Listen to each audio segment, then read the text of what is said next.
Hometown Happenings is brought to you by Foothill 7 TV and the Thompson's family of automotive dealerships. Howdy folks, I'm John Zachary and I'm a member of Kiwanis Club in Placerville. And I'm with Brian Veerkamp, also a member of the Kiwanis Club in Placerville. And John, how you doing? I'm good. We're here today to talk about the wheelbarrow race, the John M. Studebaker Wheelbarrow race. And A favorite Brian? topic of mine. Oh yeah. Yeah. So I take it you've been in a few, huh? Yes, I have. It actually goes back to the late 80s and started the racing as a team member of the 911 Challenge. Prior to that, obviously born and raised here in the county, fair was always a big part of what we did that time of year, actually August, that time of year back then. And wheelbarrow races were always a very, very favorite event to go watch. Never aspired to race. I always went to watch, whether it was the Stanglins or the Vismans or the Mossbachers or whoever. But then being a firefighter in the county, I got interested in the 911 Challenge and teamed up with numerous team members over the years to win a few of the events. And I'd say probably 10 years into that, like, wow, maybe I should try the championship race, you know. Wow. So you sort of started late then? Yeah, I don't believe I started the championship race till I was 40 years old. Wow. Yeah, and you know, always a believer in trying to stay in very good physical shape. I did both races for numerous years until I retired from the fire service 3 years ago, and now I've just continued to focus on the championship race. And very cool. This year will be probably close to 22nd running or so for me. Right. And, now, how many have you won?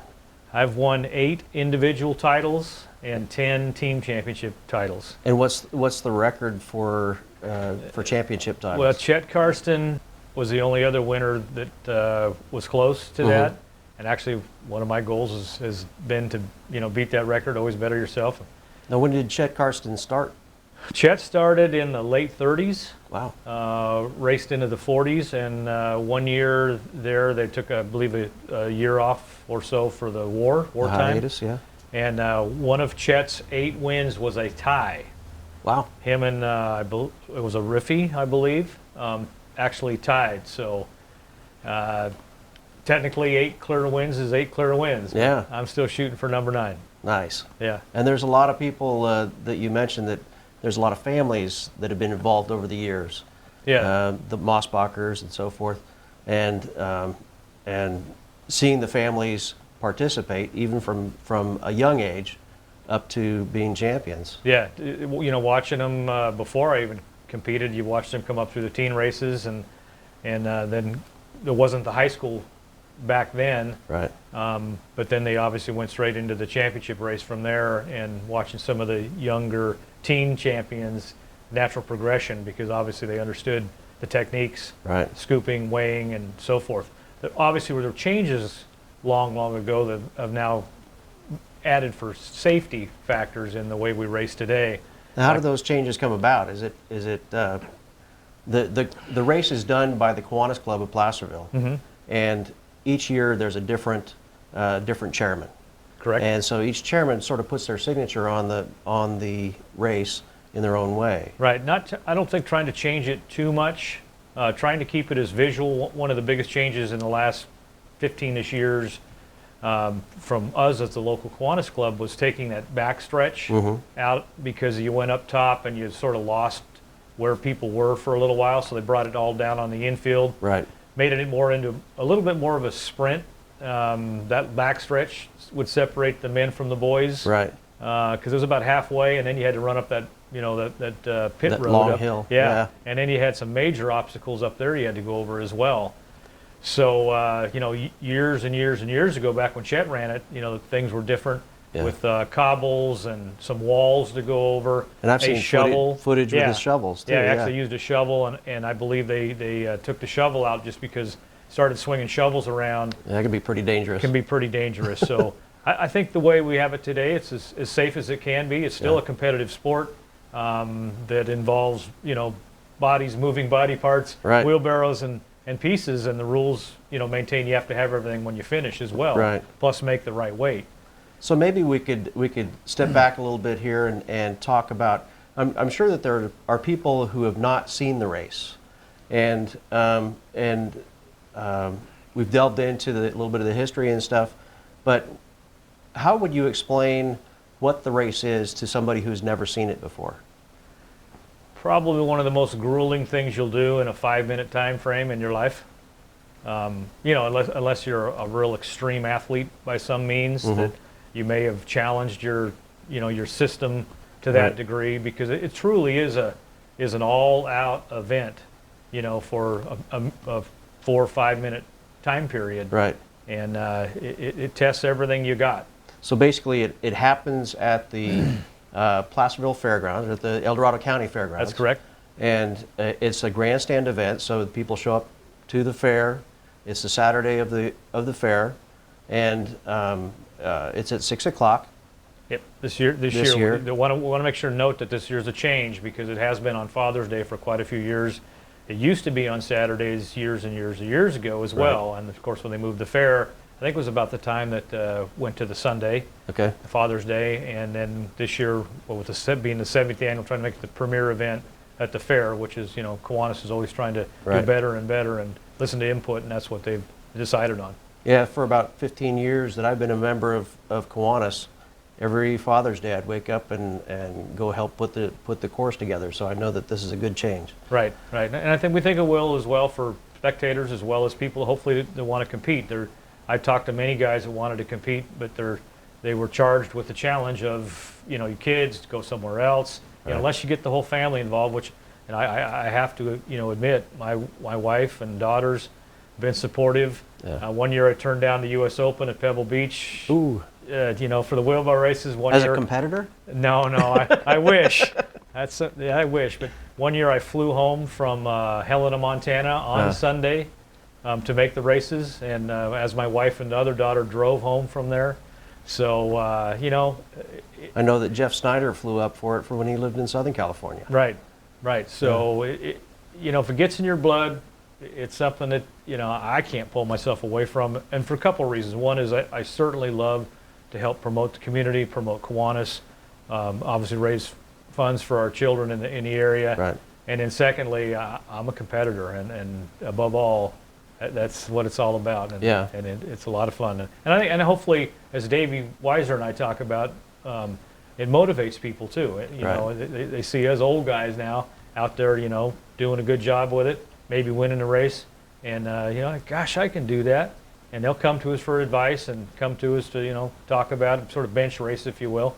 And, you know, it gets them going. It makes the 20-30 club tacos and a cold beer to wash down the trail dust even better after the race. So now there's quite a few people that do it every year, and there's a certain camaraderie that happens from racing, right? Yeah, well, obviously you challenge each other, and that brings each other, you know, hopefully the best out in each other. You talk about how you're training for it, what you're doing maybe this year different than last year. But, you know, overall, you got to put some time into it. I've seen many people just walk out there because they think, you know, it's just a wheelbarrow race.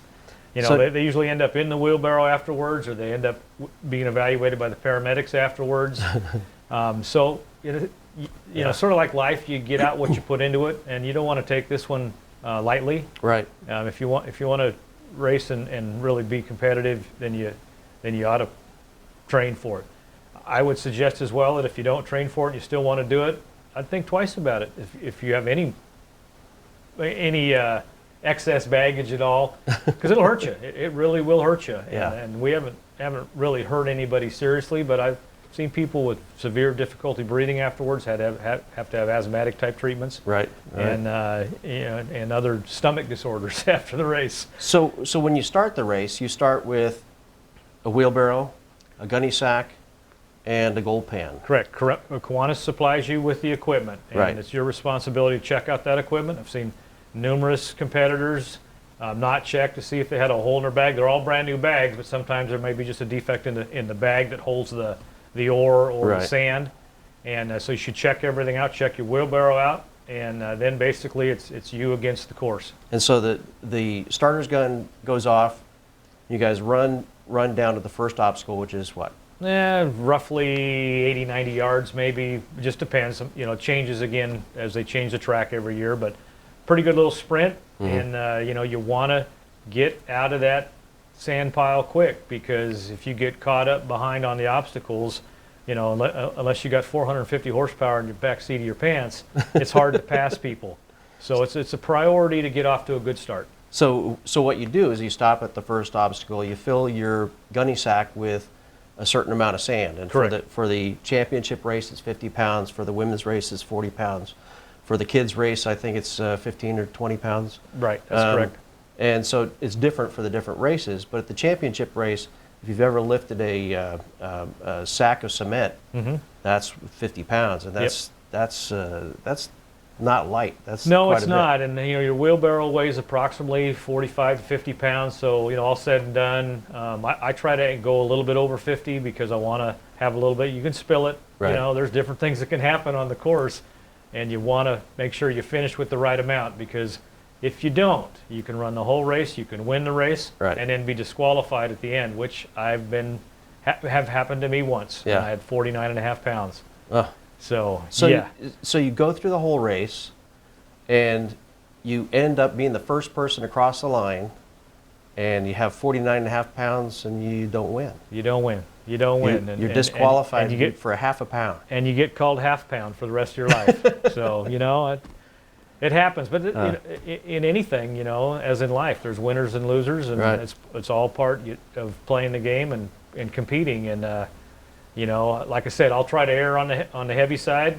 10 pounds extra, you can feel it, especially by the time you get around to the finish line. The water hole is a tough obstacle. Yeah. But it feels so good. I bet. And it feels good to know you're at that point and there's just a little bit farther to go. I know there's not another lift to do, but Right. I've seen a lot of people too get to that water hole and they come through it fairly well, but getting out of it is It's tough. slick, isn't it? Yep, because you're on racetrack clay from the car races. Right. And that coupled with water makes it extremely slick. So that can make or break the whole race right there as well. And I've seen a technique where the racer would dunk their bag and get the sand wet to add that extra weight. Yeah, I think typically anymore, pretty much everybody will let hold it so it gets wet going through. Those that don't, you have to wait at the end of the race till everybody finishes, so the water pretty well drains off the material anyway. Right. You might get a pound there, maybe. I don't think it's that big a deal. Well, if you're short a half a pound and you gain a pound, well, exactly. it's worth it. But for me, it always gets wet. I'm not real tall. Yeah. Everything gets wet. Yeah. A few years there, it was over our heads, and that's one time we made a correction to the depth of the water hole, because 2 or 3 or 4 people in there over your head, banging into each other, jumping in. So Right. that was an unsafe thing, and Kiwanis corrected that right away. And if I remember right, one year there was a little dip in the bottom of the water hole, and the gentleman who was on the tractor that day said, "This is for Scotty." Yeah. And Scott is like 6 or is 5'2", 5'3", or something like that, and he's been a great competitor. He's I think last year he had 80 pounds or something like that. And my understanding, he'll be back this year, and that's the thing that really builds it up and makes it a fun competition. Yeah, in those years when the water hole was so deep, you literally, for somebody shorter, you dug your fingers into the side of to keep yourself moving. Oh my! Because the bottom was deep enough where you couldn't really generate the Wow. walk. So, and I remember the year it had the little dip in it also, because you're thinking you're on firm footing, slick and all of a sudden the bottom drops out. So, Yeah. So it's neat. But usually, they try to keep the course fairly consistent. There's lifts involved, there's balancing involved, and as well as brute strength. Yeah. And obviously endurance. Now each obstacle that you go through, let's go through the obstacles. Okay. The first one is the ore The pile, ore which itself, is where you get your weight. Yep. Right. So you'll do that. Go ahead, John. and then you leave the ore pile, and then you head to what? Usually they'll put an obstacle right off the sand pile, which is a dry creek bed or something of some railroad ties or cross logs. And then you go another 30, 40 feet, and then you have the fallen log, the big log, and that where you have to actually lift everything up. You can take the Wheelbarrow and everything. wheelbarrow and over. all, or you can take your sandbag out and put it over and then do your wheelbarrow. But typically in the championship race, it's the whole thing in Right. one fell swoop. Can't throw your equipment anywhere. You can't be disrespectful for the equipment. That's, will help makes it last. Right. So over that obstacle, then you'll run a ways, go across a trestle, and you'll come off that trestle, go across another sort of a dry creek bed, log obstacle configuration. Like a long log that you would go across? Well, that's the sawmill, what Okay. we've designated as a sawmill. And they'll run 3 logs parallel to each other, 20, 30-foot logs. You have to actually lift the wheelbarrow up on there, get up on the log, wheel it to the end, stop, lift it back off, and then head for the infield. And an infield consists of a good running area with some visual props, Right. and then heading out towards another, usually it's more of a fallen log obstacle. Just depends on who's doing the track that year, how big they want to build it up. But again, lifting, carrying, Right. stepping over, a lot of things that could be ankle twisters, so you want to make sure you have good footing. And the switchbacks? Then you head up to the switchbacks, the Swiss Alps, or whatever you want to call them. And that racetrack is severely banked, and you go up and around those tires up there 4 times, and by the time you hit that 4th switchback, it's tough, as well as it's on against slick, hard packed clay. Well, you have me to thank for that, because I was the one that added that and the year that I was chairman. Yeah. That's all right. And then you come on in and you have another, call it a trestle or tunnel. Right. And this year we've got some new equipment to help with that a little bit, so that'll be nice. You'll actually come out of a tunnel and you come across it first, and then come around and then through the tunnel, Underneath. and then you head for the water hole. And like I said, by then, obviously you're breathing hard. Heart rate's probably 160 to 170. It's up there. And again, this is a spiked competition to where Right. everything you have goes into it. And then so you usually climb a pretty good little hill to get that water hole, and then prepare yourself. And that's called Joe's Hill. Joe's Hill, and then prepare yourself. You know to get why to, it's called Joe's Hill? Joe Vicini was Joe Vicini was major sponsor and has been for years, which is good. Without our community, whether it's Thompson's or Vicini or Veerkamp, whoever Pacific it is, West is the Pacific sponsor Pac this West, year. Yes. Stancil's for a long time was a sponsor. It'd just be a race. But our Thompson's Toyota. Thompson's Toyota. Our community gets behind this as well. Major fundraiser for Kiwanis. Yeah. And this year I think we're surpassing numbers. It's what it's all about. Yeah. Competition one thing, but being supportive of our community is the biggest thing, and helping perpetuate that is what I like to do. Now tell me about the sportsmanship. But I've noticed the person who comes in last sometimes gets the biggest applause. Yeah, obviously the crowd and everybody's always pulling for everybody to finish the race, and just to go out there and put yourself out to do it is a real big deal. And so usually everybody gathers around and helps egg on the best they can. Maybe go out and even pace them. You can't help them physically with equipment or anything, but to pace them and egg them on. The stands are usually everybody stamping their feet. And a couple of years ago, the little kid that had a broken arm, I believe it was. Yeah. And then another kid had 103 pounds, I think, in the teen race. Oh yeah. And his bag was so full. He was probably 80 pounds himself. Well, it was a team race. Yeah. And the first guy loads it, and the second guy finishes the race. That's correct. Well, he didn't tell the second guy that he was going to load it with 103 pounds of I ore. did. He was punishing him. I've done that to my partners before, like about 80 pounds, and you just see it on their face when they go to do the first lift. It's like, what are you thinking? Exactly. Well, you really got to sort of get in a little bit of a zone and hold your own there, Yeah. and make sure you pay attention to what you're doing. The other thing that's happened numerous times, if talk about rules violations and that sportsmanship, is you could take the wrong wheelbarrow out of that ore pile.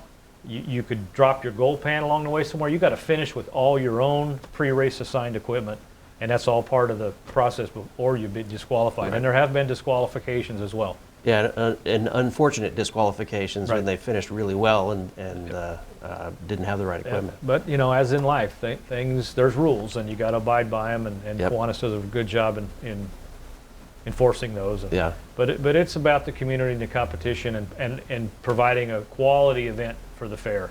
Now, who's the chairman this year? The chairman this year, let's see, is what's his name? Carl Weiland. Carl Weiland, yeah, Carl Weiland. Each year it rotates because it's the incoming president. It's going to be the next president of Kiwanis. Yes. So they get the assignment of putting on the wheelbarrow race. And Carl, as well as many past, including yourself, John, have done an outstanding job in this event. And again, the community comes out. We've got another gold nugget donated this year by Randolph's. It'll be part of a raffle. Right. Our aim as we move, especially now, this is the 70th annual, moving towards the 75th annual, is just to continue to build this up, get as much fanfare and notoriety as we can get. Like Sunset Magazine one year got a hold of us. LA Times? As well as a couple TV channels. Hugh Hauser came and did yep. it twice. Yep, and it was a real highlight of one of his programs, I understand. And that's what it's all about. Yeah. And, like you said, sportsmanship trumps everything from the littlest kids. Now we have the, little candy race for little kids. Yep. We try to incorporate our Easter egg hunt taking the wheelbarrows out there and getting them started early. Well, Placerville Hardware donated these small wheelbarrows that are little plastic wheelbarrows that fit the little kids just right. Right. Yeah. And they get to see how much fun it is. Yeah. Well, and I think it's important to give our youth something to strive for, and they can virtually do this from that age there all the way up for whenever through even the senior race. And they just added the senior race, 3 years ago? Yeah, and 3 years ago now probably. And I believe it was designed to make sure that we didn't kill Doc in the process. And yet Doc would do both the championship race and the senior race, and he did well in both. And he has not come in last in any race, is my understanding. Right, and I know he's gearing up again for this year. Both of us are training. Like I said, again, it's very important to do that. Sprint cardio as hard as you can go. I mean, it's hard to simulate the actual race because, unless you were running head-to-head with somebody on your own personal track or just out pushing a wheelbarrow, which I used to watch Dave Stanglin in his dad's construction yard train for this wheelbarrow race. Really? Huh. So that's where I got the idea when I started doing the same sort of training. And, with nothing else. You actually go out and train with a wheelbarrow? Absolutely, yep. I work out hard pretty much year-round. I step it up, usually from January up through the race. And in the last 6-8 weeks, I step it up even more. Wow. And incorporate the wheelbarrow and at least 50 pounds of weight. Yeah, that's good. And run my lungs out. And that's do people exactly practice the scooping? I would imagine so. I know I do. Yeah. It's quite a technique to it. Yeah. Yeah. And I'm always looking for something that'll gain you something, a few seconds here or there. Because as we get older, the Father Time sort of catches up on whatever maybe our ability a little bit. So anything I can gain a few seconds. Yep. You never know. Yeah. Let's talk a little bit about the history of what brought the Studebaker Wheelbarrow race to Placerville. And I know that that it's named John M. Studebaker Wheelbarrow Race because John Studebaker came out from South Bend, Indiana in the 1850s to seek gold. Right. And he ended up in Placerville and ended up making wheelbarrows because that was the way he could make money. That's the way he could make his gold, exactly. And he was charging, $7 per wheelbarrow to manufacture them for the gold miners. And what they did was they loved his wheelbarrows. Right. And so he became Wheelbarrow Johnny. Yep. And Wheelbarrow Johnny became infamous in the area as the guy to go to get wheelbarrows. He took the money back to South Bend, Indiana, helped the family out with the wagon company. Right. And which became the Studebaker Car Company. And at this event on Saturday, the 14th of June, there's going to be the Studebaker cars. There's going to be a Studebaker car show. And it all started with John Studebaker. Right. So, and I think it's important to note that our local history museum has one of the original wheelbarrows, so you can go and visit there and see it for yourself, or you can see some of the renditions in our race because they're there as well. All pretty much handmade wooden using wheelbarrows the original design with the steel wheel, absolutely. Yep. And it's so neat to tie the whole historical piece to it as well. Yeah. And I think Kiwanis should be very proud of what they've attained, and to keep this going the way it has is just awesome for the community. It's a bit of local history. Exactly. And if you've never seen it before, it's definitely a great event to come out and see. You have to get into the fair, the El Dorado County Fair. Right. Admission to the races is free. And it's free to get into the race. So. Yep. Starting at 6 p.m. Check-in time for racers, I believe, is 4 o'clock. They do a safety walkthrough and a whole bunch of other stuff, but The actual races start at 6 p.m. Usually last about an hour and a half, 2 hours. And all said and done, everybody goes away happy. And if you're interested in racing, you show up at what, 2 o'clock in the afternoon? Or? Yeah, there's usually openings in all categories, and up until the last day, up until June 1st. There's a discounted entry fee if you want to do that sooner than later. The championship races, especially the men's, can fill up. They take 20 maximum. Because that's how many wheelbarrows there are. Exactly, and you get too many more than that, I don't know where you put them on the course. But so if you're really thinking about it, I would urge you to step out there early and get signed up, and that'll get you a spot locked in, because the day of the race, you may not get in. Yeah, yeah, terrific. Thank you so much for giving a little insight into the John M. Studebaker Wheelbarrow race. My pleasure, John. Thank you very much. You're welcome, John. Thank you. And so be sure to come out to the John M. Studebaker Wheelbarrow race. It's at the Dorado County Fair, 6 o'clock Saturday during the fair, and hope to see you there. See you at the races.